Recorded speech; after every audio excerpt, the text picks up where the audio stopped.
Let me tell you about Daniel. So I met him in 2022 in Perth, Australia. It was after a weekday evening session. Not a huge event, just 20 odd people in a hired community room above a yoga studio. He waited until most people had left. The polite ones always do. 26, soft-spoken, ironed shirt. That slightly careful way of speaking you see in people who don't want to waste your time. So we ended up walking down to a little cafe on Beaufort Street. Nothing fancy. He ordered black coffee, didn't touch it for the first 5 minutes. And then he said, Bante, nothing's wrong, but something feels off. That's usually how it starts with this kind of coffee shop counselling. He was working in IT support, stable job, regular hours, paid on time. He wasn't in crisis, no debt collectors, no disasters. But then he mentioned a classmate, promotion at a tech firm in Singapore, another friend, now senior consultant in his email signature. Someone else got engaged, someone else buying an apartment, that kind of thing. He'd laughed when he said it, but it wasn't that kind of tight laugh, you know. It's not that I want what they have, it said. It's just I feel like I'm falling behind. And I noticed something interesting. He didn't describe jealousy. He described acceleration, as if everyone else had quietly stepped onto a moving walkway at the airport. And he was still on the carpet, kind of. When he went home to Malaysia, for Chinese New Year, it intensified. Uncles asking polite questions, cousins comparing salaries, aunties calculating timelines, all very friendly, all very normal. But in those rooms, success had a face, a seat at the round table, a certain car parked outside. It wasn't abstract, it was relational. Then he moved to Australia. And here's what he said surprised him, that in Malaysia, he told me, it was people I knew. Here is everyone. Scrolling LinkedIn, reading headlines, housing prices, startup founders. There was always someone ahead, someone faster, someone scaling something. He said, it's like there's no finish line. There's just more and more and more runners. And the comparison wasn't loud, it was subtle. Half-second pause when someone mentioned their job. A slight tightening in his chest when he updated his own profile. So that's, in Pali, that's Māna. It's conceit or something. Pride. In everyday clothes, though. It's not arrogance. It's not superiority. It's just measuring. What shifted for him wasn't dramatic. There wasn't some lightning insight at the cafe table. I didn't give him a clever line. I mostly listened. But a few months later, he wrote to me. I've stopped checking so much, he said. Stopped checking who moved, who upgraded, who announced. He started focusing on what was actually in front of him, the ticket he was solving, the project he was building, the gym session he had planned, the dinner he was cooking. Strange thing, he wrote, when I just do the next thing properly, I don't feel behind. That's it. He didn't conquer comparison. He didn't outgrow ambition. he just stopped feeding the measuring habit. But when the measuring quieted, something steadier appeared. Not confidence, not triumph, just enoughness. And that's where the heat cooled. Not because he won, but because he stopped racing ghosts.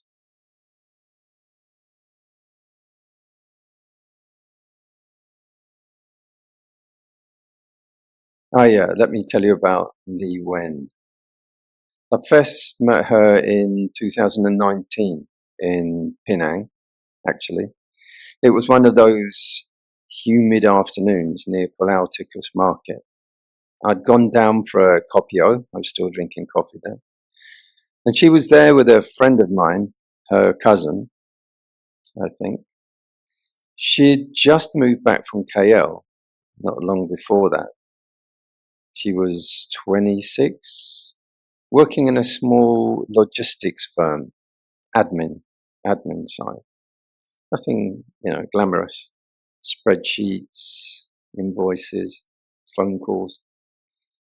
She told me she was the reliable one in the office. If something needed doing, they'd give it to her, she said.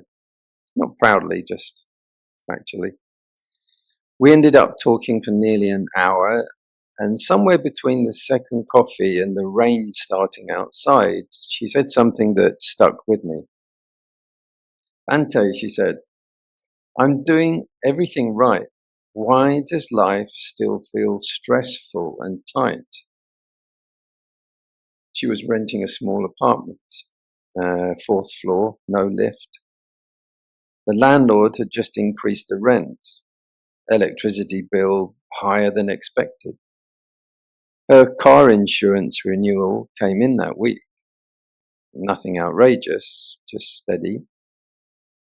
She told me, I thought if I worked hard, I would feel secure by now. And that word secure.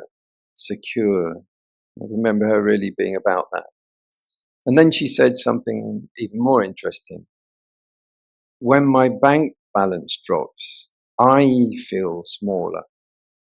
That was her phrase, smaller. If there was less money in the account, she didn't just worry about rent. She questioned herself. Maybe I'm not progressing. Maybe I'm behind. Maybe I should be earning more by now. She once said, if I earn more, I'll feel more stable. But what she meant was, if I earn more, I'll feel more solid as a person. Now, she grew up in a fairly typical Malaysian Chinese family in Butterworth. Father ran a hardware shop. Mother did the accounts. From young, she'd been told, just sort of gently, not harshly, you must be steady job, steady income, don't take silly risks. She told me about her aunties at Chinese New Year. The questions weren't, are you happy? They were, work stable or not? Can save or not? Got bonus or not? Even if you weren't earning much, what mattered was, could the family rely on you? Could you contribute something when needed? That's how responsibility was measured. Then she moved to Melbourne, Australia, for a couple of years. And that was when the tone shifted. She said, over there, nobody cares if you help your family. They just care if you stand on your own. Rent was higher. Wages were higher. Expectations were higher. And she felt it. The pressure wasn't about contributing to parents anymore. It was about surviving independently. Can I afford this suburb? Should I move further out? Why is everyone else buying apartments? She laughed and said, everyone looks so stable on Instagram. But when we talked longer, it wasn't Instagram she was worried about. It was that quiet equation in her mind. More income equals more worth, more value. And that was the part that began to shift. Not suddenly, not with a big realization.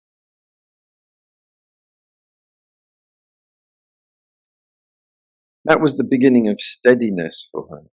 I remember the way she said it. Not triumphant, not defeated, just clearer, like someone who had finally put down a heavy bag she didn't realize she'd been carrying. She laughed a little when she said it. She said, the numbers are still the numbers, she told me. Rent's still rent. Groceries are still ridiculous. But then she added, almost as an afterthought, but at least they're not me anymore. That was the shift. Her pay didn't suddenly double. The bills didn't apologize and shrink, but the edge went out of it. She still worked hard. She still cared. She still wanted to build something. But she wasn't grading her existence every time she checked her balance. And I remember walking away from that conversation thinking, that's maturity. It's not giving up. It's just a quieter relationship with the whole thing. It's not indifference. Because sometimes stability doesn't arrive when the income goes up. Sometimes it arrives when you stop asking money to tell you who you are.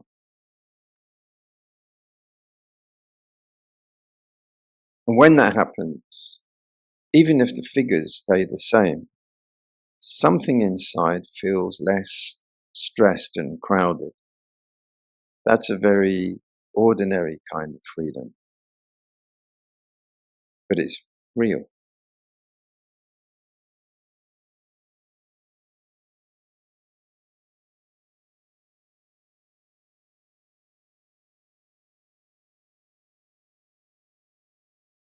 I met Wei Ming in 2021 in Ipoh of all places.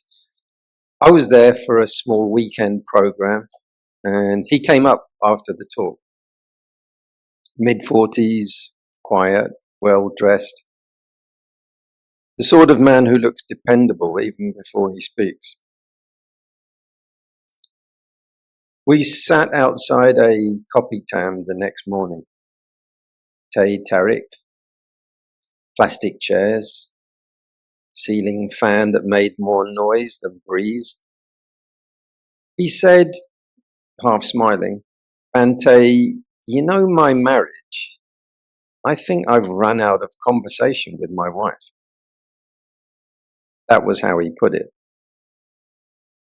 He'd been married nearly 20 years, 2 teenage children. He managed operations for a medium-sized manufacturing company in Penang. Left home at 7:15 every morning, home around 7:30 at night. From the outside, like nothing was wrong. There's no scandal, no explosions, no crisis. He said, we don't fight. I don't know, maybe that's the problem. He described to me evenings at home, dinner, television on, discussion about school fees, petrol prices, whether the washing machine needed replacing. Then, both of them scrolling on their phones. He said, we talk about the weather more passionately than we talk about us, he said. And he laughed, but not entirely joking. What I noticed was not anger, it was tiredness. He told me that when irritation came up, he'd just let it pass.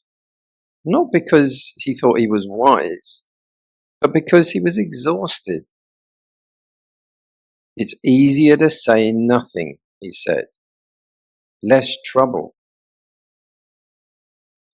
Over time, he found himself nodding instead of responding, agreeing instead of engaging, staying late at work some evenings, not because he had to, but because the warehouse felt simpler than the dining table. He once said to me, "We've become very polite roommates." Now, in the world he grew up in, small town Perak, fairly traditional family, marriage wasn't talked about in terms of happiness. It was talked about in terms of staying, enduring, maintaining. His parents never discussed emotional fulfillment. They discussed responsibility. My father never once asked my mother if she felt heard, he said. They just stayed married. Then he looked at me and said, "Over here, everyone talks about, communication workshops." He wasn't mocking it. He just felt caught between two frames. In one world, you endure quietly. In another, you're expected to keep the relationship alive, expressive, emotionally satisfying. Neither felt entirely wrong to him. Neither felt easy. The heat did rise a little when he admitted something softer. "Sometimes I don't know what I'm supposed to feel," he said. "I'm not unhappy. I'm just flat." And then after a pause, "I don't want to leave. I just don't know how to stay properly." That was the honest part. There wasn't a dramatic turning point. No kind of grand confrontation at the kitchen table. What shifted was smaller. He told me later that he decided to do one simple thing. Stay in the conversation 10 minutes longer.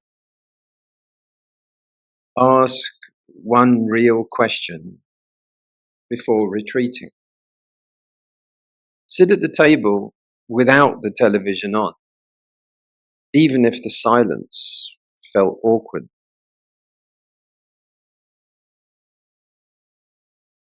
He stopped measuring the relationship against how it was supposed to feel. He stopped asking, "Is this exciting enough? Is this meaningful enough?"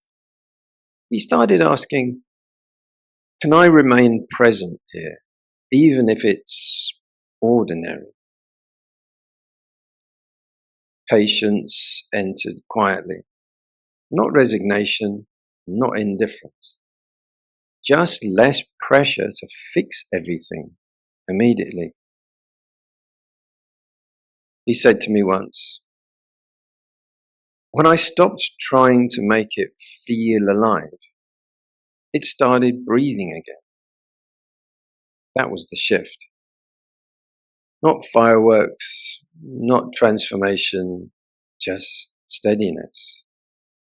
Sometimes relationships don't need to be improved. Sometimes they need room. And sometimes staying without any tricks, without constant evaluation, is its own quiet form of care.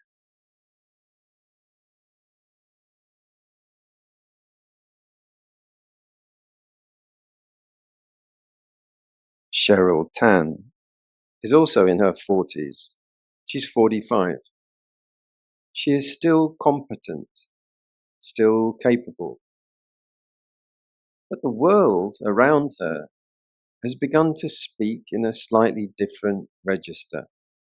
New voices, new platforms, younger faces arriving with confidence and fluency she does not quite share. The fear does not announce itself dramatically. It appears as a question left unspoken. Am I still needed? Am I still visible? For some men her age, this fear gathers around work, status, relevance, being replaced by cheaper or faster alternatives. Professional identity wobbles. Recognition becomes harder to secure. For some women, the fear moves socially. Invitations thin. Attention shifts. Visibility fades in small ways that are easy to dismiss, but hard to ignore. In the Malaysian, Asian and Chinese environments, Cheryl knows well, health and decline were rarely discussed openly. One managed quietly. One did not complain. Worry was private, contained, often unnamed.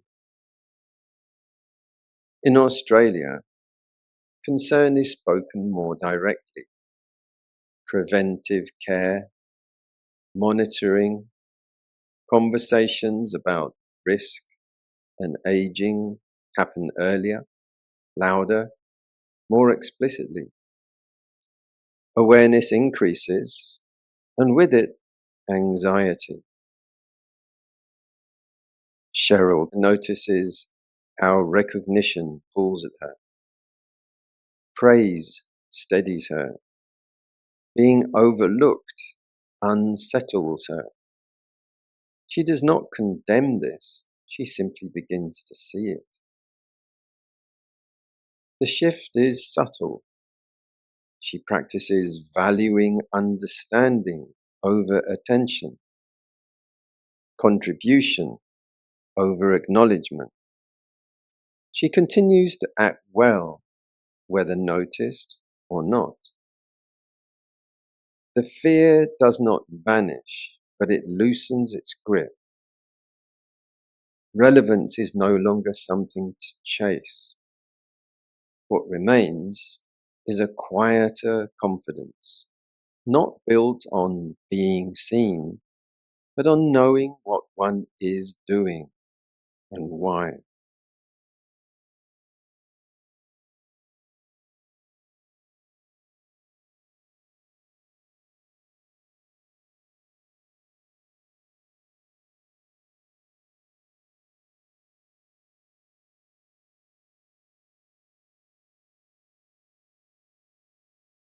Mei Lin is 65. She notices that fewer people ask her opinion now. Conversations move around her rather than towards her. In shops, in family gatherings, in public spaces. Her presence registers less clearly than it once did. At first, this felt like loss. She had spent decades being useful, organizing, smoothing, anticipating what others needed. When that usefulness faded, something else faded with it. Over time, a quieter adjustment took place. Without quite deciding to, Mei Lin stopped competing for attention.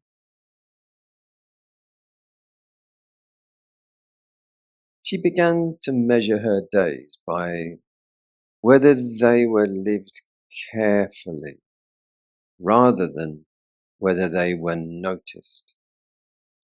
The need to be seen, it softened. A steadier sense of self took its place. Wei Chong is 65. Most of the large choices are already made. Work, family, place. The shape of his life no longer feels open in the way it once did. What remains is a gentle but persistent question, not sharp enough to disturb sleep, not heavy enough to name as a crisis. Simply this: what was it all for? The answers that once satisfied him no longer land. Achievement feels finished. Explanation feels thin. The wish for a final accounting begins to fade under its own weight. Gradually, the question loosens. Meaning no longer needs to be gathered or defended. It simplifies. It moves closer to how each day is met, how attention is held, how little needs to be carried.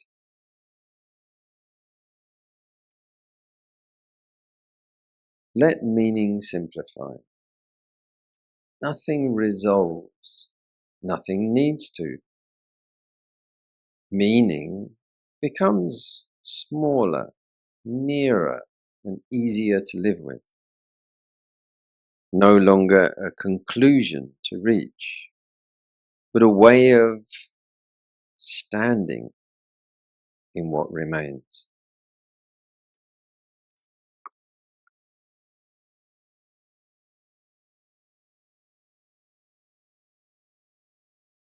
Lin is 75. She no longer goes far. Her world has contracted to familiar routes, familiar rooms, familiar faces.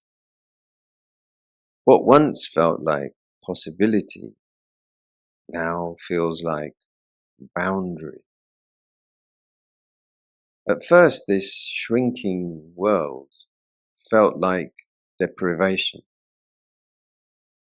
But something unexpected happened alongside it. As the outer range narrowed, attention turned inward. Memory, reflection, and quiet awareness took up more space.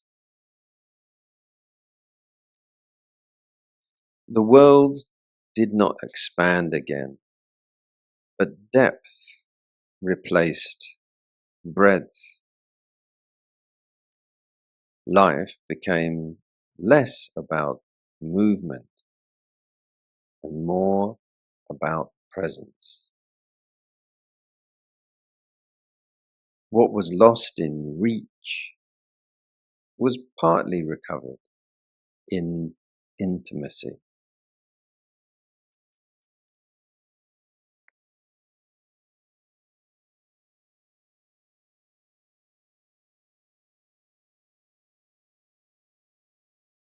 Thomas worries about becoming a burden.